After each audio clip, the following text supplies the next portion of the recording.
course, je puisse y croire. Enfin, je ne me pose pas la question du bateau. Et que moi, je fais confiance en moi, ok, t'es capable de faire un truc.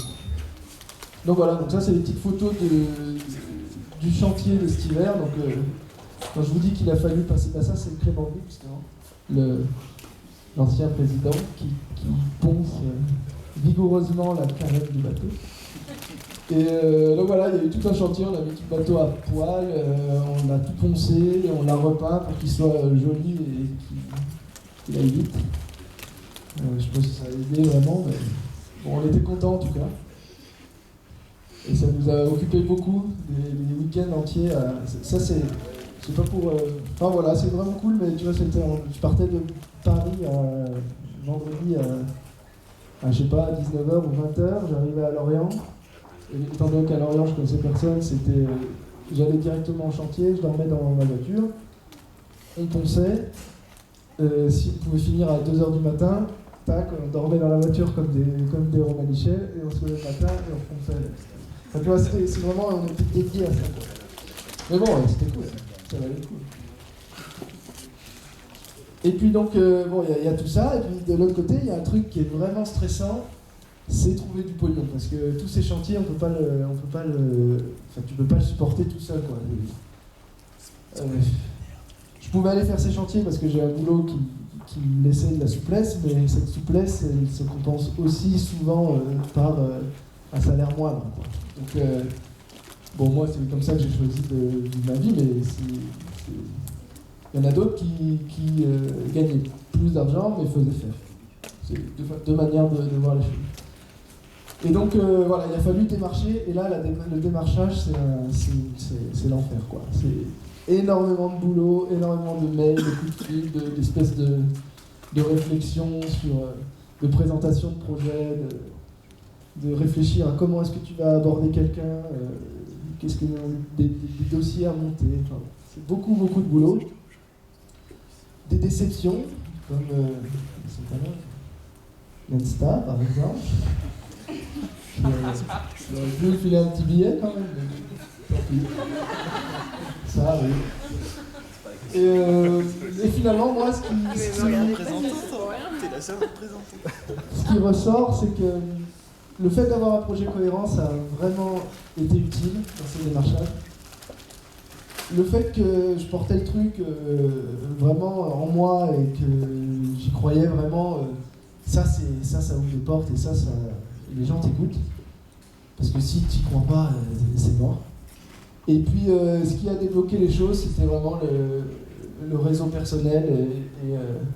Et finalement, moi, j'ai joué le truc un peu plus local. Je suis de Saône-et-Loire et j'ai été tapé dans cette région-là. Je ne connaissais pas tellement finalement tout ça et qui était content de s'associer à cette aventure. Évidemment, et puis il y a des hasards comme des CNS qui dégoulent dans mon bureau et qui viennent tuer 5000 balles pour 15 jours de boulot. Et le financement participatif, ça a marché à mort, mais là aussi c'est parce que j'en avais beaucoup parlé autour de moi et puis j'en parlais avec tellement de passion que les gens voulaient m'aider, quoi. Ils comprenaient que c'était un truc sympa.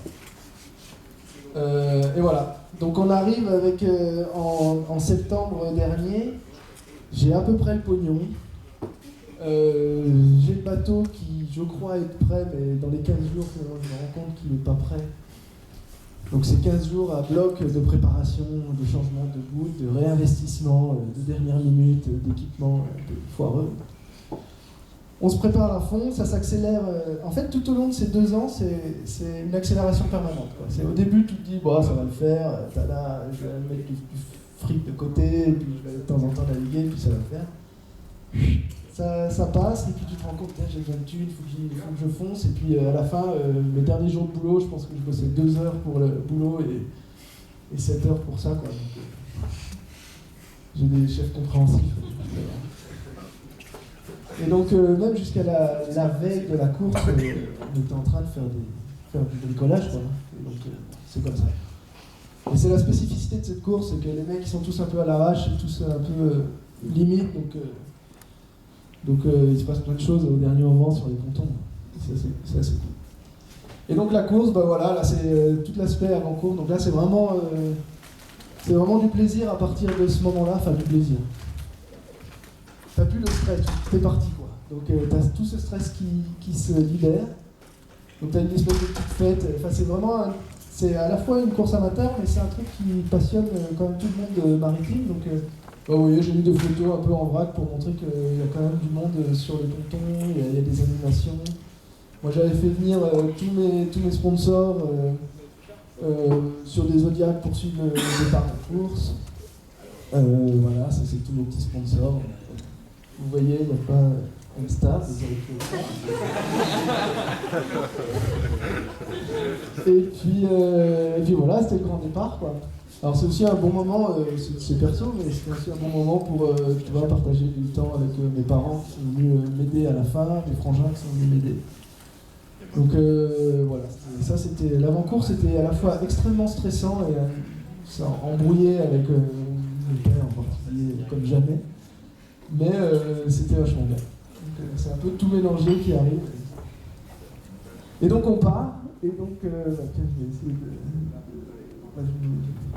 tiens, je vais mettre la carte comme ça, c'est peut-être l'occasion de suivre la course. Parce que, alors oui, j'avais fait des vidéos et tout, mais ça a été un peu, ça a été compliqué, j'ai tout cramé en merde. Donc en fait j'ai plus aucune, j'ai quasiment rien de la course, de ce que j'avais filmé. Enfin de rien d'intéressant. Donc ce que je vais faire ça, et je vais juste essayer de, sans trop vous saouler, essayer de raconter un peu comment ça s'est passé au fur et à mesure de la course. Si ça vous va comme moyen, en voyant les trajectoires, je pourrais vous raconter, et puis après je vous montrerai les photos, pas les vidéos de l'arrivée où j'arrive, tout ça. Histoire de rendre le truc un peu... Voilà,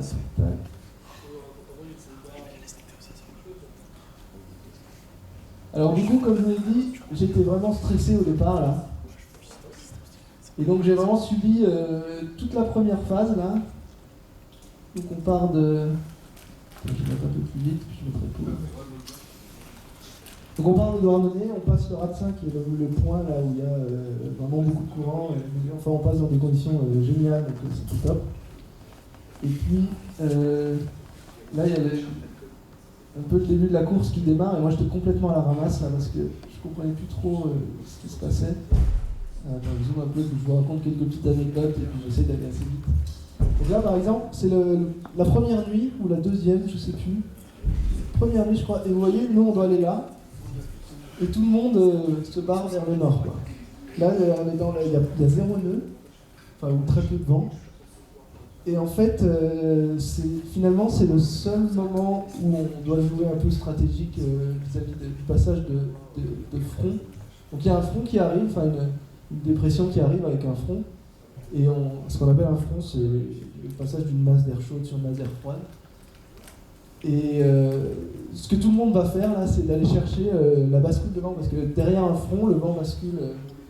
Là, le vent, si vous voulez, il est ouest, il est ouest, ouais, il va basculer nord-ouest, quoi. Et donc tout le monde vient chercher cette bascule pour ensuite plonger vers le sud, quoi. Donc en fait, là, on va à 0 nœud ou même pas un nœud. Et tout le monde essaye d'avancer jusqu'à ce que le front arrive. Donc là, et moi là, je comprends pas grand-chose parce que je pense qu'avec le recul, c'est un contre-coup de tout ce stress du départ. J'arrive pas. Donc là, c'est le bordel et tout le monde commence à plonger. Et à partir de là, si vous voulez, là on est à 90, 100 degrés du vent. Et à partir de ce moment-là, jusqu'en Guadeloupe, on aura tout le temps le vent dans le dos. Et ça, c'est un truc de... Enfin, c'est vraiment... On a des bateaux qui sont faits pour aller vent arrière. Et en fait, on va faire plus de 4000 milles que au vent arrière. Et c'est inouï, quoi. Et donc là, moi, je suis vraiment pas je suis pas bien. Je sais pas où je me trouve sur le plan d'eau. J'arrive pas à aller manger, j'arrive pas à dormir, j'arrive pas à mettre le moindre point sur ma carte. J'arrive pas à aller aux toilettes, enfin, je suis nul. C'est juste de faire avancer à peu près le bateau correctement. Et encore, voilà, blabla, il y a un deuxième front qui passe. Les mecs qui ont décidé d'aller au sud au début. Et alors là, le petit accro, c'est que tac. Je sais pas si vous avez vu, là, j'ai perdu 1h30 parce que j'ai justement eu un problème de pilote automatique. Et là, d'où la nécessité d'avoir travaillé sur tout le système électronique, c'est que en l'espace d'une heure, tac, tu captes ce qui se passe, tu répares, tu changes les fusils parce que voilà, ça a fait sauter et ça repart. Donc au moment où ça pète, je me dis que j'ai cassé le pilote et que la course est terminée. Et là, c'est vraiment la merde. Et puis finalement, j'étais vraiment très content d'avoir pu réparer en rapidement. Et donc voilà, là ça déboule, mais là moi je suis toujours dans cet état un peu foireux où je ne sais pas quoi faire, je ne sais pas si je vais passer à l'extérieur de la zone là, ou à l'intérieur. Finalement je décide de passer à l'intérieur, mais je suis déjà en retard. Quand je passe ici, tac, donc il y a 2 jours et demi ou 3 jours de course, 2 jours et demi, je dois être 35e, je sais pas, ça va être un truc comme ça. J'ai jamais été aussi mauvais après 2 jours et demi de course, quoi. Donc j'ai un peu les boules. Et puis bon, ça commence à aller mieux, j'ai pris le rythme, et je décide de me coller à la côte parce que tu as une situation d'alizé portugais qui fait que là on va très vite. Et là on commence à accélérer, et moi je prends un peu confiance dans le bateau, et donc là ça va vraiment vite. Moi j'ai jamais été aussi vite, je crois, de toute cette partie-là, où à tel point que tu es obligé de réduire parce que tu te dis, putain là, c'est que le début de la course. Calme le jeu, mais. Enfin. Calme le jeu parce que tu vas casser ton bateau et c'est que le début, quoi. Donc tu es toujours dans cette confrontation entre vas-y, il faut attaquer et vas-y, il faut calmer le jeu, quoi. Et donc là, j'étais 35e au Cap Finistère et là, j'ai vraiment bien attaqué. Puis j'ai été chercher ces alizés portugais. Bah, vous voyez, là, il y a des mecs qui rentrent. Hein. Lui, il était premier. Il s'est fait avoir. Lui là-haut, je sais pas qui c'est, qui s'arrête là. Bon, bref, peut-être une nana, j'ai fait avoir aussi. Non, il y avait 3 nanas, pardon. Il y avait 4 filles, une espagnole qui a abandonné, bah, c'est peut-être l'espagnol qui. Non, c'est pas l'espagnol qui a abandonné. Et 2 anglaises et une australienne. Et je sais qu'il y a l'australienne qui a galéré avec des problèmes d'énergie à cet endroit-là. Donc, ouais, donc là, ça souffle fort et on va vraiment à des vitesses. Tu vois, là, on atteint 15 nœuds pour ceux qui font du bateau. Et donc, c'est assez dur de dormir et tout ça. Mais et il faut gérer le bateau. Et après, vous voyez, les vitesses vont ralentir. Et puis là, on commence à tricoter pour essayer d'aller jusqu'à Lanzarote. Alors moi, à ce moment-là, j'ai aucune information météo. Donc je sais pas trop où est-ce qu'il faut aller. Donc tiens, là, c'est un truc par an.